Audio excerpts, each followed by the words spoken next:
I still think D2C is going to continue to ebb and flow. I think inflationary pressures have pushed people off to the marketplaces and the platforms that are more likely to discount. And one of the things I've always enjoyed about e-commerce is the necessity of cross-functional collaboration. You learn a little bit about everything. It's just all about knowing how to communicate with people, whether you're working directly with them, collaborating, or reporting up the chain.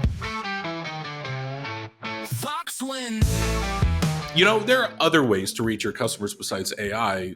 Don't believe me? Today we have Jonathan Michael, recently Director of DTC at Nature's Way, formerly Nature's Bakery, Weber, SC Johnson, and New Era. But I cannot forget he is also a strategic advisor here at VOX Wins. Today we're helping enterprise retail meet their customers where they are by adopting the direct-to-consumer. John, how have you seen this channel evolve within large enterprises over the last couple of years? I think that largely depends on the age of the company itself and where they are in kind of their digital life cycle. If you think about older, more well-established companies that are not digitally native, you often see them a little bit late to the game, not just in direct-to-consumer, but to e-commerce in general. And they have a hard time wrapping their arms around it sometimes. What I've really seen, though, is once companies have embraced it, it's really transitioned from more of a wholesale informational platform to a legitimate revenue stream. Now, you never see D2C in some of these older companies make up such a significant portion of revenue that it would kind of upset the apple cart. You're never going to compete with Amazon. You're not, depending on what the product line is, you're not going to disrupt your traditional sales channels, contrary to popular belief. So I think it's kind of been slowly but surely embraced over the last several years as, really kind of like a three-tiered opportunity. Obviously, it's the brand building and the offering of the company and product information. It's that collection of first-party data that's so crucial to understand your core customers. And, then ultimately it can be a profitable revenue stream if you've got a lot of the underpinnings in place, if you've got a solid platform, if you've got a strong, nimble team, and if you've got a fulfillment operation that you can rely on and doesn't upset your margins. Profitable definitely sounds promising. What strategies are you finding most effective for accelerating that early DTC growth in today's market? Yeah, there are a couple things. I think, number one, just making sure that you choose the right platform. I think almost anybody who's maybe starting something from scratch and wants to sell direct, they're probably just going to look for something simple and user-friendly like a Shopify Plus with, literally hundreds of out-of-the-box solutions for whatever marketing and outreach that you want to do. So that's number one. I think number two is making sure that you have really, really strong alignment with your marketing or your brand equity teams, because the worst thing you can do is create messages that are not consistent across channels. So if somebody sees something on any of the social media platforms or, in their email inbox and is driven back to your brand site, but that message is not consistent, it's going to be disjointed and it's going to erode trust. So I think the biggest thing there is to make sure that there's really good alignment between the marketing team, the e-commerce team. If there is a subset specific direct-to-consumer team, that's kind of where the rubber meets the road. That's really where all of the content and messaging should emanate from, and it should be able to be adapted from there to be pushed out across channels. So if you're selling, if you're running the same offer on Target.com or on Amazon that you are on your direct site, you want that messaging to be the same. You want the value prop to be the same. You want the duration of the promotion to be the same. It's really just creating that consistency across all of your digital touch points.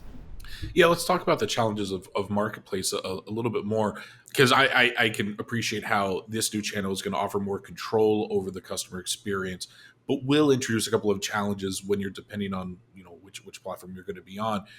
What other limitations do you normally face, and are customer expectations shifting in any surprising way around this experience? I think first and foremost the biggest appeal of the marketplaces, whether it's Amazon or anybody else for the consumer, it continues to be pricing and ease of use, ease of delivery, speed of delivery. Nobody can compete with Amazon's breadth and network and, willingness to, kind of push the envelope in terms of getting product to you same day or next day. The other challenges with marketplace, they are a necessary evil, can still be highly profitable and put a lot of eyes on your brand. The other challenges, though, is controlling that brand, making sure the messaging is consistent. I previously mentioned, kind of like having adaptable content that emanates from your direct-to-consumer site, but really all you can do is create that content and deliver it to another partner. Whether or not they use it the right way is almost entirely up to them. So there's got to be a little bit of a kind of policing and enforcement there that happens, so that you're not eroding that message, as things get further and further away from the owned and operated site. The other piece is pricing, and I've worked with different companies. Some companies, have pretty firm MAP policies that they enforce very strictly. Others do not. So once you get out on the marketplace and you open the door to third-party sellers, they can kind of do whatever they want as far as the pricing goes if you're not enforcing that. And, everyone's familiar with the kind of like race to the bottom that gets created once the Amazon flywheel kicks in. And if you're not, stringent about how your products are presented and priced and sold, then, it's going to continue to erode your brand, because number one, they're not going to shop with you because they know they can get it for half the price somewhere else. But then number two, it decreases the perceived value. People are going to think either I'm getting a defective product, I'm getting something that's close to expiration, if you're talking about items in the food and CPG space. So it just creates a lot of confusion. And, if somebody has a bad experience with your product on a marketplace, chances are it's still going to come back to your call center. So, do you really want to create that additional work for a product that technically you didn't even sell? So there just needs to be a lot of policing and control out there on the marketplaces. And, you can do that through the various agreements that you have with your partners. But, at the end of the day, it's really just about being diligent and, making sure that you're not kind of being hung out to dry. Yeah. I mean, the hoops you would have to jump through to even get the data and really understand the nuances of this purchase when it's coming through, someone else's storefront, challenging and a half to say the least. John, you've always offered cogent guidance. Maybe we can change that a little bit with a hot take or two if you're feeling in the mood. Do you have any bold predictions you have about the future of maybe D2C or maybe retail in general that might surprise your peers? I don't know if this would necessarily surprise anybody. And, I don't want it to sound like I'm hedging or punting, but I still think D2C is going to continue to ebb and flow. If you think about, the economy that we've lived in for the past couple of years, I think inflationary pressures have pushed people off to the marketplaces and the platforms that are more likely to discount. Now that changes when you're making a more considered longer term purchase, and you're probably much more likely to buy direct from the source. But I think, it's just going to ebb and flow, with the economy and with people's preferences. For some brands who are starting up digitally native, obviously D2C probably makes the most sense. You can control everything. You can use it as a test and learn platform. You can control your sampling processes, obviously gather that crucial first party data. But for the larger companies, I've seen it really kind of come and go in waves. I can, think of one instance in my career where we really rode during COVID. We were able to really ride the D2C wave because we had control over our own supply chain and fulfillment operation. So we were a much more reliable source for our product for the end consumer. But then once we came out of that and things quote unquote normalized, that pulled back. People went back to, well, I can get this in store. I can go to Home Depot now. I can go to Lowe's and get this product and get it more quickly and without having to pay a ton for shipping. It decreased the emphasis that the organization put on D2C. So even though we still had the value as being like the source of truth for all the product information, brand information, what have you, the level of favoritism that the direct operations saw got reduced in favor of the external partners. And it just kind of ebbs and flows depending on what you're trying to achieve.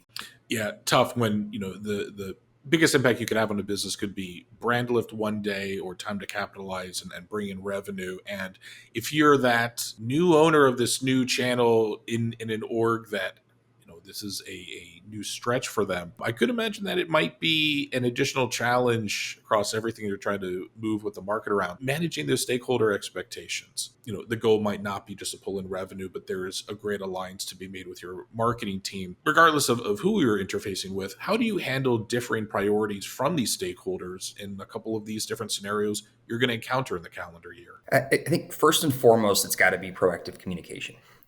You really have to advocate for yourself. So even if your direct business is only doing 0.5% or 1% of your total revenue, you have to act like it's as significant a sales channel as any other one. And this is for a couple of reasons. One, the internal cross-functional partners that you're going to have, running a direct-to-consumer e-commerce business are numerous, but they're going to feel much better about what you're trying to do and about their level of support if they know what you're working on, what you're trying to achieve, and probably most importantly, where you're adding value. So, if you want to get stakeholder buy-in from, let's say, a chief revenue officer who oversees all of sales, you've got a lot of convincing to do to get them to understand that, selling D2C is not going to be dilutive and harm or cannibalize, their older partnerships. If you are reporting up to a chief executive officer or CFO, you better be able to show value in terms of contribution to the bottom line. If you're not going to show huge top line contribution, you have to say, but it's a profitable channel. In that same breath, if you're reporting up to your CMO or your vice president of marketing, hey, we're getting great first party data. We're building good customer profiles. We're not getting diluted data from partnerships or having to wait. We can pull this stuff in real time. We can market directly to these people. So it's just like anything with e-commerce. And one of the things I've always enjoyed about e-commerce is the necessity of cross-functional collaboration. You learn a little bit about everything. And just like you have to, on a daily basis, be able to communicate across different specialties and subject matter areas, you also have to communicate differently as you're moving up the chain and figuring out like, okay, what's this person in this role really going to want to see? Does the CFO care that I have consistency of messaging on my site relative to our Instagram or our Facebook? I mean, yeah, but not to the extent that they would care that we're running a profitable business and enhancing margin. So it's just all about knowing how to communicate with people, whether you're working directly with them, collaborating, or reporting up the chain. You make it seem so optimistic. I'm hearing a lot of chaos responding to. Yeah. Fluctuating markets and much easier said than done. So For sure. But I one of the areas where I've learned a heck of a lot, honestly, I would say from when VOX started till now, and we've talked about this on our own time. We had such a gap around D2C with a lot of our earliest data collection, and you've really helped us, know what we don't know. What's still, I think, exciting for me to hear about is I'll go in rooms with other enterprise leaders and you get into this motion of, your H1 planning, learning, how does your customer talk? What are they interested in? And then, H2 is time to execute. And so I think I got used to that cyclical ramping, but I kind of want to see what the DTC experience is and how, when it's time to shift priorities, what does that ramp really look like? Do you see fluctuations based on other products in different sales cycles? Is there a difference between your H2 holiday buying and maybe opportunities during H1? Yeah, absolutely. And that was a tough thing for me to initially wrap my head around too, as I moved out of like my background was traditional retail. And as I moved out of the cycle of knowing where your peaks were, especially during Q4, you start to realize that, it's just, you have customers have different priorities at different times of year. So, perfect example was, my time at Weber. We did a healthy holiday business, but it wasn't nearly as crucial to hitting our number as it might be for an apparel retailer or, somebody in the, consumer electronics space. Our Black Friday was really, Memorial Day through the 4th of July. So having to adjust to that and plan inventory accordingly is challenging. And in a way, there's an advantage to that, because if you're not part of the hundreds of thousands of other brands that are trying to create a voice for themselves during the holiday shopping period, you can probably stand out a little bit more. But then I think the other side of that is there are also less eyes on you to begin with. Less people are online shopping, less people are online browsing over the summer than they're going to be when they're off over Thanksgiving or picking out last minute gifts. So you have to kind of balance that a little bit. If your particular product has different peaks throughout the year, don't let that deter you from still leaning in on holiday Q4, because there's always an opportunity there. But, it is challenging to balance that. And if you're, everyone's got, marketing budgets are finite, right? So just because your peak season might not be the same as everybody else's, you still need those dollars to compete at the end of the year. John, so I actually think we might have covered a couple of these areas. We talked a lot about what does it mean to get buy-in, thinking that this is a new channel and resources expectation. Should it look like you're taking your monolith existing e-commerce strategy and just porting it into a new channel. There's going to be different changes there. What I was curious with this next question is, okay, you got the support. People are going to give you a little bit more benefit of the doubt, be interested to see you have a little bit more flexibility to a couple different opportunities throughout the year, time to buy, time to capitalize on marketing and brand lift. I was really curious to know if in your experience, or if you've seen this in other D2C companies, you find you're getting this motion going. You're ramping, but it's not reliably performing every single time. It's a new way to reach your customers, and it's an adaptation for them. So to keep this alive, I'm guessing that it's one thing to get that buy-in, but securing and reassuring and reconfirming that stakeholder support has got to be also pretty important as well. Yeah, and I think one of the ways you can manage that is creating the understanding that direct to consumer is very much an area for test and learn. This is where you might want to deploy new product development before you take it out to your retail partners and run some sampling through your own site and see what happens. More often than not, you have the opportunity to be nimble in D2C. So if something's failing or fails, you can undo it pretty quickly. It's a lot harder to do when the cat's out of the bag and the product's already on shelf somewhere, or the product is, in the hands of your partners, and now you're, letting them do inventory givebacks or doing buybacks or something. So great area to test and learn. But I think along with that, you have to be willing to absorb mistakes too. I mean, I'm not saying you just go crazy and erode all your profitability, but you have to create kind of this understanding like, well, we're going to fail once in a while. It's inevitable. But wouldn't you rather kind of like fail in your own backyard than, failing at your best friend's house or your neighbor's house, So let's use that and use it to our advantage and, maybe save ourselves more money and more headaches down the road. And that doesn't just go for like testing new products or anything, but it also goes back to, again, the value of the first party data and understanding how people are shopping, what people are looking for. Maybe we need to A/B test certain landing pages or product detail pages so that we can get our partners to kind of up their game a little bit, with the way they're arranging our content or how they're merchandising our goods. It's just, there's always going to be any new initiative, there are going to be growing pains. But I think with D2C, it's almost like this teenager that never grows up, right? You're always going to make mistakes. You got to be willing to make mistakes because things change. Like whether it's, managing, 7-8 years ago, it was managing your way through social shopping. Now it's creating a point of view and a process around AI. In a year or two, it's going to be something else.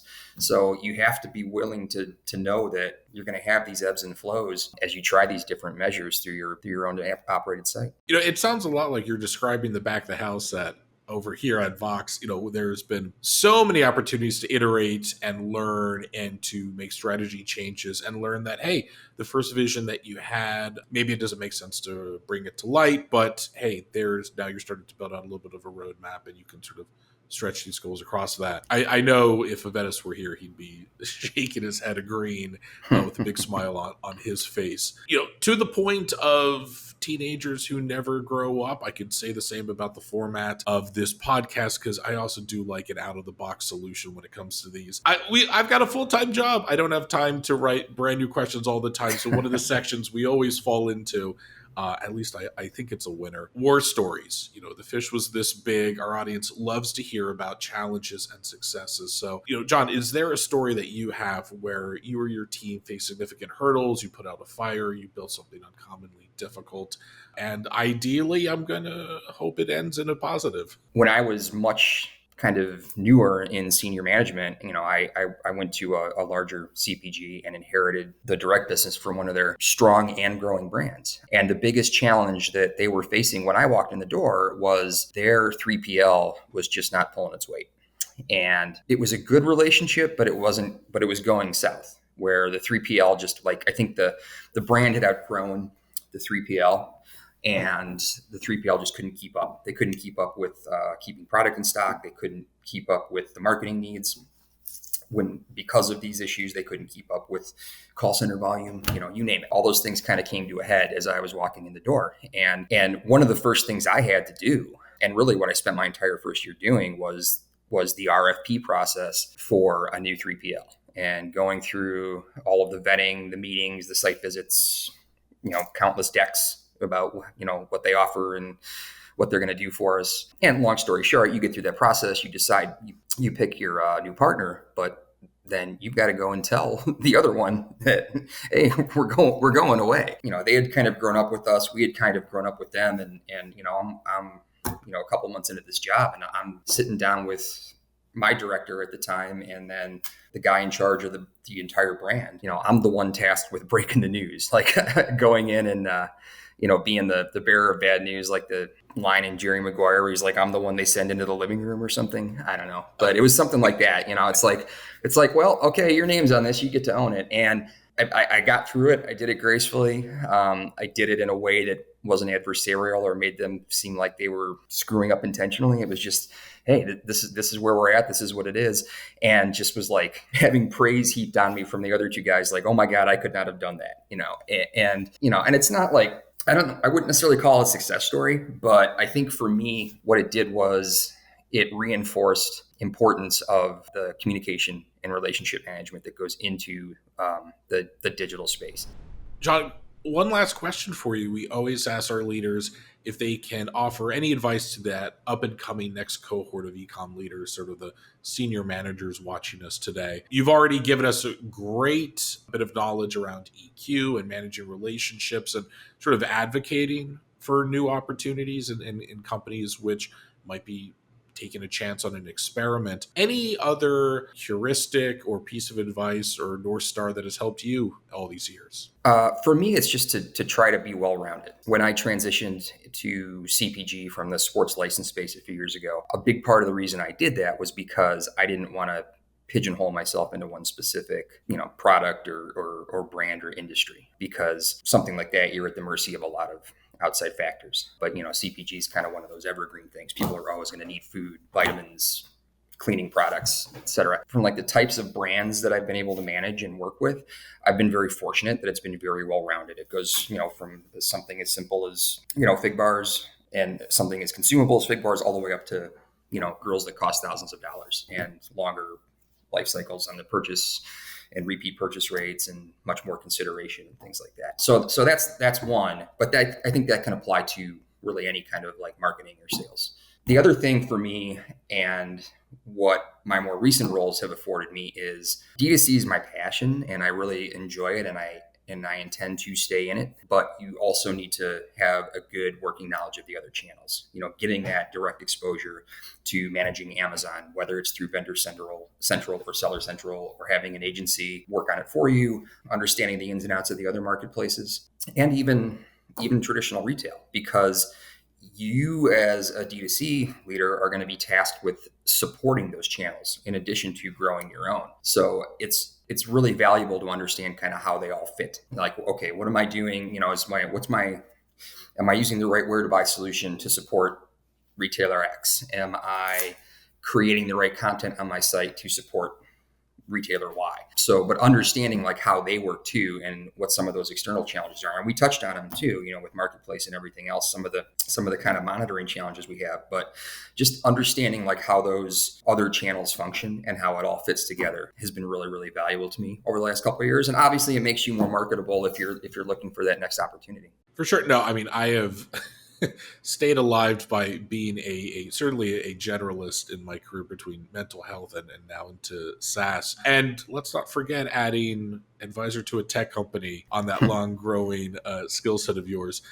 John, this was great. Thank you so much for joining us. And to our audience, we'll be back next week to explore more insights into the retail landscape and understand the consensus voice of its leaders, because above all else, VOX wins.